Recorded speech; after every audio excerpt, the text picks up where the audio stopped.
रात गई बात गई का मतलब मुझे तब समझ में आया जब मेरे पति ने खुद डेमो दे के समझाया।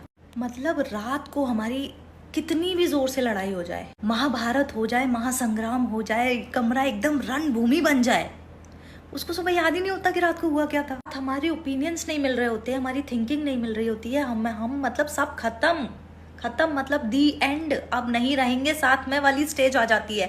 मतलब कि लड़ाई का लेवल वो होता है कि एक दूसरे के साथ रहने के बाद भी एक दूसरे को ब्लॉक कर देते हैं। वो लेवल होता है लड़ाई का कि तुम्हारी शक्ल ही नहीं देखनी है मुझे। पर पता नहीं सुबह उसको क्या हो जाता है, सुबह वो ऐसे उठता है जैसे स्वर्ग से कोई परा उतरा हो धरती पे। मुझे कभी कभी लगता है कि ये मेरे अकेले का ही है, ये आदमी ऐसे ही होते हैं। मतलब मैं लड़ाई के बाद over thinking, stress, anxiety, depression, पूरा सब कुछ लेके उसके साइड में रो रही होती हूँ और वो मेरे बगल में कुंभकर्ण की तरह सो गया होता है। और सुबह उठ के वो इतना नॉर्मल बिहेव करता है, इतना नॉर्मल बिहेव करता है जैसे रात में हमने लड़ाई नहीं कीर्तन किया हो। मेरे दिमाग में रात भर इतनी बातें चल रही होती है ना, मुझे ऐसा लगता है कि सुबह होने दो फिर बताती हूँ उसको। पर क्या फायदा सुबह होने का, क्योंकि सुबह तो वो इतने हैप्पी जॉली मोड में उठता है कि भगवान को दया आ जाए उस पर कि इससे झगड़ा मत करो।